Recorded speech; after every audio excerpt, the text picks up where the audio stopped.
Welcome to the Book Flood podcast. I am your host, Tom Nixon. My guest this week is Padma Venkatraman. Padma is an oceanographer and the award-winning author of numerous books for young people, including The Bridge Home, Born Behind Bars, A Time to Dance, Island's End, and Climbing the Stairs. Her books have won numerous major awards and honors, including the WNDB Walter Award, an SCBWI Golden Kite Award, and 3 South Asia Book Awards. A new middle grade novel in verse, Safe Harbor, about a girl who finds a stranded seal, is forthcoming in January 25. Thank you so much. Very honored to be here. So why don't we start by looking at your career trajectory? How did you get here? Actually, I think the more important question, or it's a different way that it happened. I feel like I was an author all my life. Well, maybe I was not an author, but I loved to write all my life. So even when I was very little, I was already writing poetry. It may not have been very good, but writing was part of me. I don't know who I would be if I were not a writer.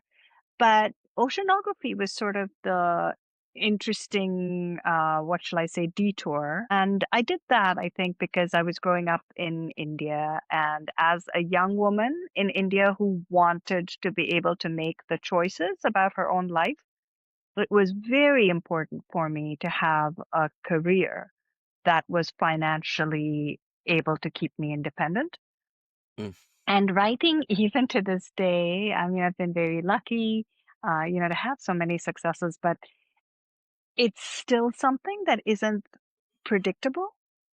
And I felt as though I needed something that was predictable. And I knew that science would give that to me, even though I never saw dark-skinned females as scientists, in my life growing up. The number of people who think that all writers are millionaires, that they make this crazy money is I've had these conversations so many times, and it's we're that way, but you have to keep writing. Yep, we certainly Absolutely. do.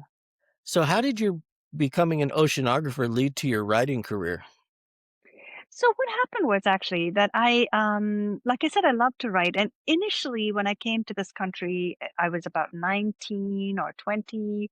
And I came to graduate school. So I was very young in graduate school. That is very young for graduate school. It was. So it was as much sort of a generation gap as it might have been a culture shock. But, when I came, I kept continuing to write initially to sort of keep in touch with India, would write for magazines in India and all of that. And I thought, hey, why not do that for newspapers and magazines and things here in this country? So I started doing that. And, places like Highlights found, took some of my work early on. And I knew that I wanted to write novels. And it was always there, but my scientific work was very important to me. And I was, well, the only dark skinned female in my incoming graduate class. Wow. So I felt like I had a lot to prove, and oceanography is a very demanding field, both physically and mentally. So I was doing, physical chemistry mainly. People usually think oceanography means marine biology, not in my case. So I did that for a long time, continued to write a little bit, sort of dabbled in it. It was my hobby. And then there came a time when I felt for several reasons, as though I had, I started to really question why I was doing even oceanography. And I think there was a big part of me that really wanted to change the world to protect the way that, our planet is now under threat from climate change. And we already knew that when I was a graduate student. So that was very much part of what I wanted to do in, oceanography was to protect our world from pollution and all of that. But I realized that sometimes throwing facts at people doesn't change what they think, Hmm. and they have to feel to change. And I knew that I could make people more empathetic, I feel like, through my writing, or at least give them an exercise in empathy through writing and reading. And to me, that's what a book is. That's what a good book does is, it just allows you to be a little more compassionate because it sort of invites you into someone else's mind, into someone else's heart, and you can disagree with them if you like, but at least you have seen and maybe understood where they're coming from, different Mm. characters in the book.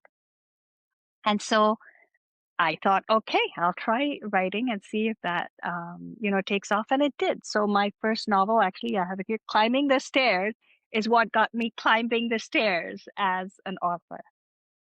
And Wow. now that was about 17, 18 years ago, sort of a long Oh, time ago. wow. Yeah. So you have a new book coming out in January, Safe Harbor. How did you come up with the idea for that? So Safe Harbor is the book that is probably closest to oceanography. So Safe Harbor, it has this beautiful cover with a seal on it.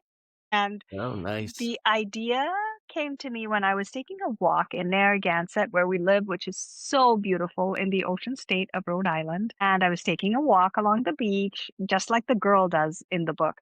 And she finds a stranded seal. And I found a seal that was washed up, on our beach. And I was actually, usually you don't see seals hanging out on our beaches.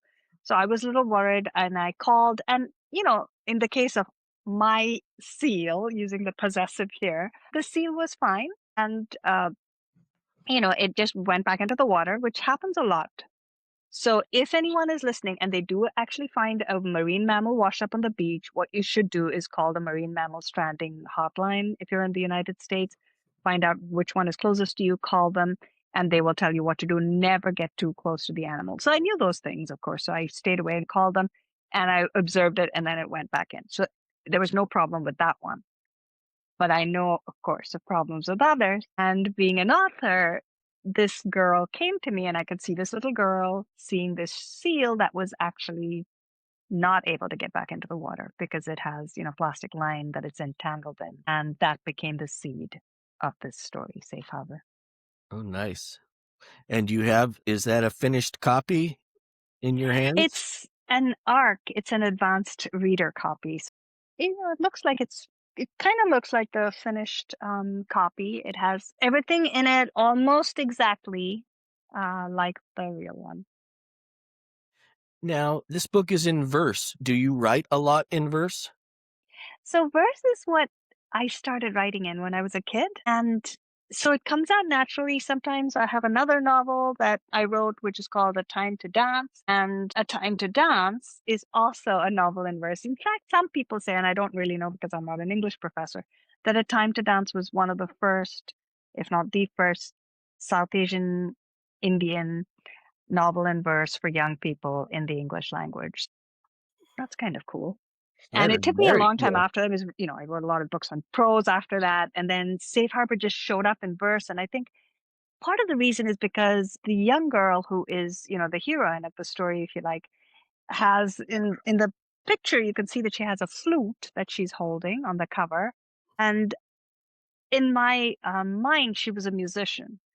So one of the things that I think sort of transcends cultures and transcends species is actually music.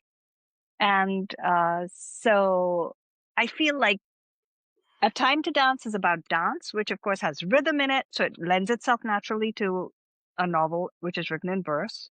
And in that same way, Safe Harbor being about music also lent itself almost naturally to being told in verse, which is, a very poetic way that the language then sings. When you were young, were you a dancer or a musician or anything, or is this just come from somewhere else? I wish I were a dancer. I'm pretty discombobulated, so I'm not a very good dancer at all. So, sometimes when you have a book, it can make you do things we were talking about, like putting ourselves in somebody else's mind and someone else's heart and someone else's body too. So I kind of put myself in the body of a fantastic dancer when I was writing A Time to Dance. And I love music. I play an Indian instrument called the veena, but it's been years. I say I play. I should probably say I used to play it. I carry it Mm, around with me, but I don't know how good I am at it anymore. But I do love music, all kinds of nice. music, Indian classical music and other kinds of music. So that's part of, I think, why. your books tend to have both a STEM focus and BIPOC characters. Why do you make sure to include these features? One of the big things for me, I think, growing up, knowing that I never had books in which I saw people who were dark skinned like me in a positive way, it's really important for me to have that be there for young people and young women like me. And I think being one of the only, in fact, the only when I came in, right, a BIPOC female in graduate school at that time, it was quite isolating in many ways, and it was a big challenge, obviously, because you had a lot of things hurdles really that you had to overcome. Later on, I became a chief scientist, actually, of a research vessel in Germany. So again, being the only there, I was the only dark-skinned person, the only female, the only person under 6 feet tall, and the only non-native German speaker. And I was kind of the scientific boss of the vessel. So that was quite a challenge. And I think it's hard for those of us who do these path-breaking things. It's harder because we've never seen that done before. We don't have a role model either in real life or in our heads. And I think what I can do for young people in general is to give them different kinds of role models. And for me, in this book, there is a scientist that works with the heroine in the book. And, the main characters are all BIPOC. And the scientist who works with her, Dr. Williams, is a Black woman. And I wanted to show that you can have strong, intelligent brown and Black women, right? Who are the center of these stories. And in this story, it's BIPOC centered. So sometimes you see stories about animals or the environment in which a BIPOC character may be there, but that person is not the focus, is not the center. And to me, it is important that we are sometimes the center of these stories. In part because unfortunately, young people have to think about the environment these days. And, as we have seen sometimes with these natural disasters, people who are the most affected by climate change disasters or pollution are often people who live in areas of, where low economic, I don't, socioeconomic, socioeconomically depressed, I guess you can say, areas, Mhm. or people who are BIPOC. People all over the world, countries that have populations that are majority dark-skinned people are the ones who are going to be most affected, unfortunately, by climate change and are often adversely affected by pollution, even if it isn't created in their own countries. So I think it's very important for us to also see people who are not just being affected by pollution and climate change adversely, but also people who are actively combating these things and being, the center of the stories about change in a positive way that are BIPOC. So we're not just seen as, victims, we're seen as heroes.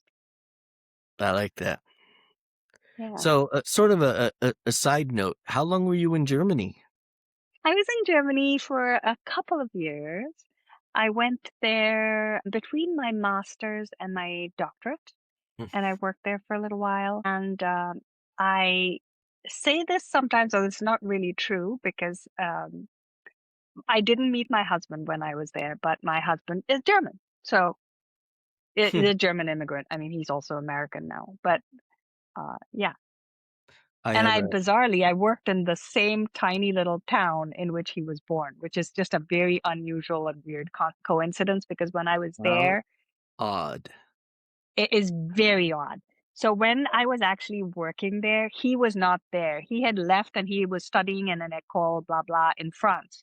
So I always say he was trying to escape his fate and he was running away from his future wife, but I caught up to him in the end. Oh, funny. I'm going to Germany next month. Oh, how nice. I have a child moving to Germany from Spain, Wow. Where in Germany? Berlin. Oh, He works for a company, and he convinced them to let him move to Germany now and do what he does, and so oh gosh. One of my friends, whom I just met recently, had a book that was called "The Most Dazzling Girl in Berlin," and it's a verse novel for young adults. So it's a different Mm. age group. I mean, I think Safe Harbor is much more young people. I think you could read it if you're an older elementary school to young middle grade. The Most Dazzling Girl in Berlin is the YA, but I just wanted to give a little shout out to that book. It's by someone called Kip Wilson, and it Mm. came into my mind because you said Berlin. Yeah. So, But what's next for Padma? You have a book in January, and then I have a book in January, and after that, I have two picture books that are coming out in 2026 from my very dear editor, Nancy Paulson, who has her own imprint in Penguin Random House or Penguin Young Readers, as we used to call them. And one of those books is called A Faraway Family, and I absolutely love it. And it's about a little girl who goes from America to her home country, or it's not her home, and that's part of the problem. Her parents think of it as home. Her parents know her grandparents, obviously. Her parents are delighted to see her grandparents, but for this little girl, it's the first time that she can remember meeting them. As in, they remember her as a baby, but she doesn't remember them. So it's about that awkwardness that happens sometimes with immigrant families when the child grows up here and has no clue who the grandparents are and then needs to sort of make friends with people mm, who are family. And we often hear of the other way around, but yeah, this kind of turns that stereo type on its head.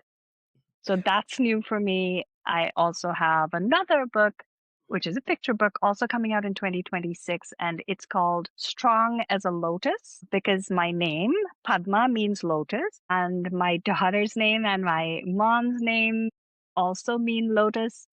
And of course, Kamala for Kamala Harris also means lotus. So there's so many ways in which you can say the word lotus in Sanskrit. And it is, no matter how you say it, whether you say Kamala or whether you say Ambujam or whether you say Padma, the little girl in the book is called Ambujam. It is a symbol of strength. So it's called Strong as a Lotus. nice. Yeah. What advice do you have for new writers?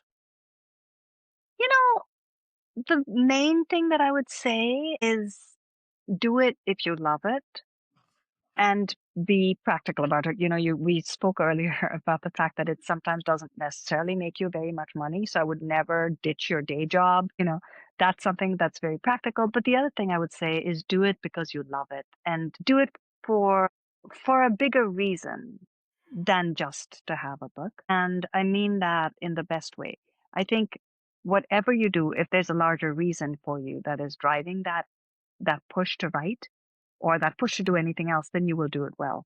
For me, uh, I think I said earlier that I see books, I'll use an oceanography metaphor. I'll say that, they're like the little ships that help you sail the ocean of compassion for me. And I think of my books as vessels of compassion. I think of my readers as exercising compassion together with me when they engage with my book. And so for me, it's not just the one story, it's something larger. It's about making the world a more compassionate place. And if you can see something that is larger in why you want to write, then write because of that. Because you never know. I mean, I'm lucky. I have received lots of awards. My books have sold, even one of my books, I think, has sold more than 250,000 copies. Those are very lucky things, but you don't control them. So, sorry, a book is like this little ship that you send out onto this ocean and you have no control about whether there'll be storms or not, right? Right. The only thing you can control is how well you build that ship, how well you create this book. And you pour everything into it, you set it off on its journey, and then you write your next book. Uh, So I think if you're in it for the awards, if you're in it for the money, that may or may not come. But oh, if you're for in it sure. to change, I think that'll happen. I interviewed Varsha Bajaj, Yeah. and we had this exact same conversation. Is if you're in it for the money, that's probably not a good way to go. No. But there are a lot of good reasons to be doing that. Right. Uh, Right. what advice do you have for writers who write cross-culturally? Certainly you write for a variety of audiences. I do. And I think one of the important things for me is that my books need to speak to BIPOC and even, the Indian community, whether it's the Indian community or the Indian American community, whatever it is. I feel like that's very important. And of course, I think that any book that is written well, if it's written well enough to speak to your own community, it will be speaking to others as well. And so I think then it lends itself immediately. Any good story lends itself immediately to saying, come in and inviting other people into that space as well. And I love doing that. And I think if you are writing for a community that isn't a majority community, let's say in the US, your books are being published in the US, the I think the advice, I don't know if it's advice or just something for those writers to remember is this: you do change lives. My book, The Bridge Home, is about some very difficult things, including abusive families and violent families. And I don't know how many kids have come up to me and said that they moved themselves to safer spaces after reading the book. Mm, And my book, Born Behind Bars, is about a kid who is behind bars, who's been brought up in jail because his mother has been wrongfully imprisoned. And there one distinct memory I have is of a kid who said they had been bullying another child because they had an incarcerated parent, and stopped that bullying after reading Born Behind Bars. I mean, those are just amazing. And with Climbing the Stairs, my first book that I mentioned, I got this email from someone, not even email, it was on Instagram that this person connected with me from out in Peru, saying one of the reasons they had gone to college was that they had come across Climbing the Stairs, and they had gone to college after reading about this young person's struggles in going to college in India. So you never know how your books will change people's lives for the better, but they will. Is there a book or a series of books from your childhood that still resonates with you? You know, in my childhood, I didn't really see a lot of books with people like me in them. One of the books that I think I had a very complex relationship with was The Secret Garden, because there were some aspects of the book that are very magical and beautiful, but there are other parts of the book that were very, very hurtful to me, because there are some scenes and statements made in there that are very racist toward people like me, especially. Mm, And that's hard to take. And, I think for sure.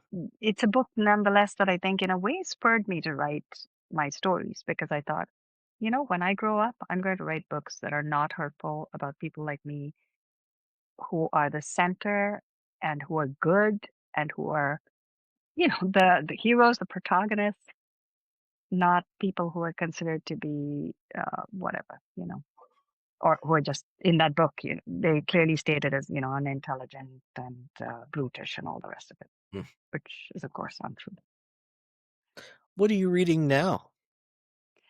Right now I have been reading a lot of newspapers. I knew you were going to ask me this, so I was going to say, I don't have a book on my shelf that is a young adult book.